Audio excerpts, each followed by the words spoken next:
What was the issues you had with Patrick Ewing? I ain't no really issue between me and Patrick. It's just like in my book, I'm just saying he didn't know how to. He wasn't a real leader. He didn't know how to bring things together, and and keep playing with him, playing with him. You see how and all that not being this and that, and this will be your main guy. Got a little selfish came in, and he never stood up for nobody on the team. Never had nobody back.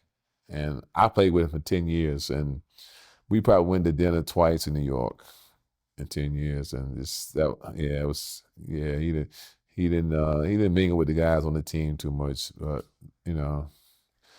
Some guys can not mingle and get away with it, but I think that when you fighting every year to get to a point, this and that, some guys, like I said, some guys can catch the ball with one hand, some guys can't. Some guys need to practice more. We needed more from him. He never gave it to us. That's simple in a nutshell. And people are like, why you need this and that? We needed more from him. He every time his contract up, he got the money. Every time my contract up, we had to push and shove and fight about it. So yeah. I thought when I got to New York playing with him, we was going to change everything around. But you got to have when you go to the fight, you got to have the whole army with you. You're gonna fight. I think that he didn't fight like he fought in college. I didn't see that. I didn't see that toughness that he had in Georgetown in the NBA. You think he's overrated? I don't know if overrated or not, but I mean he got 20 and 10. I mean 20 and 10 get you paid. So you said overrated or underrated? Overrated. Uh, I mean, play on the dream team, so I'm trying to see who was he better than Akeem? Was he better than David Robinson? Was he in his era? so like I said, back in our era, they said whoever had the best player, that's who always win the championship. And you look at it, that's how it happened. We ran to Chicago, we could never get over the hump. But I think that, from Pat Riley, Patrick, I think we was trying to beat the Bulls for the wrong thing. I think Pat Riley was more trying to beat Phil Jackson, and I think Michael Jordan was trying to Patrick Ewing was trying to beat Michael Jordan. You played with him for over 10 years. What tier would you put him in? He definitely not on Hakeem level. So, I mean, that's an insult to even compare the two, but Yeah. What about him and David Robinson? No? David Robinson, for sure. More agile, more quicker. And that was what our point was. Patrick couldn't, almost like Cat Williams, can't guard the pick and roll, can't hedge, can't get back, just be in harm's way. So a lot of time we had to try to always had to make up for his mistakes, but he never tried to help us out on the other end. Never pass the ball out of the other team. So that's how, in our area, that's how we had to play. We had the balls don't go in and out unless you got a wing guy. But that's crazy to hear, though, man. Y'all played together for over 10 years and y'all only went out twice. That's crazy, man. In New York, he went out a few more times on the road, but he didn't embrace the city. To this day. So people think, "Oh, I'm talking about it." I'm not talking about it. It happened. See, back then they didn't have all the social media, all the press. They kept. Only thing knew Patrick's weakness was the writers, the beat writers. They couldn't get a story out of him. He said the same thing: 41 home games, 41 road games. So more of the beat writers were mad with Patrick than anybody. So he tried to open up, but he didn't really. To me, he really didn't open up till he got to Washington and he was assistant coach. So I think that was too late for us trying to win a championship. We don't care about Washington. We in New York. We want to win in New York. But I think everybody can't play in New York. I know he got drafted and went there. That wasn't the city for him, because he didn't boogie with the city, and that was a boogie time. The 90s. He didn't really go out. He went to Subway and went home probably.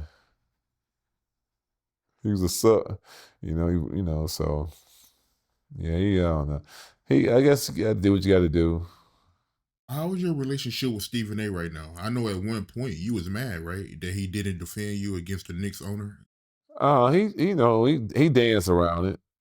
He danced around it, but he hollered about this and that.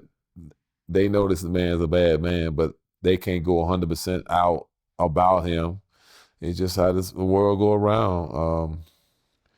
When came up with my book, I got some straw to pick with him because he knew when my book came out and he didn't invite me on the show to promote my book. I think that was a smack in the face because we both went to a historic black college, and his book came out, but I'm saying he got a platform. He could have like, oh, I've been on the show before. Like, come promote your book and we talk about the game and talk about the Knicks.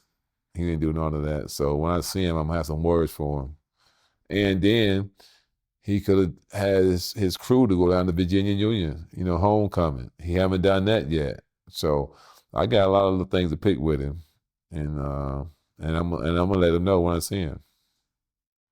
I think that I had a lot of guys: Reggie Miller, Brad Daugherty, LeBron, Chris Paul.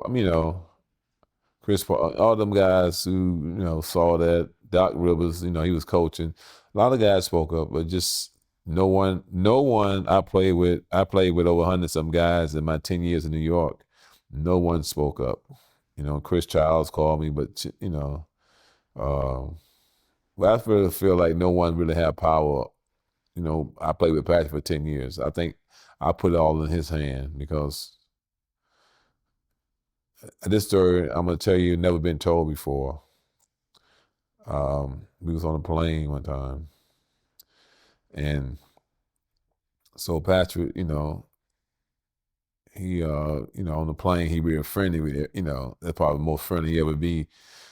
But most of just his teammates around. So one day he was throwing grapes at the flight attendant. He did it a few times, and a few times that year, the next year, whatever. So the flight attendants sued the Knicks. Well, sued us, right? They sued us. They sued us. They sued. So Patrick's sitting across from me, so he can see everybody coming on the plane. My back is to people coming on the plane, and she's standing like to the side of me. So the grapes coming from my right hand, but my left hand is behind him. But so anyway, he was hitting everybody on the team. Know he was hitting them with the grapes, and so they sued us, and I think it was like 600,000, 550 or something. And I think that when they came up with the amount, so we know, so David Falk was Patrick's agent, and he said, well, they said we got to pay, said 600,000, 300 apiece.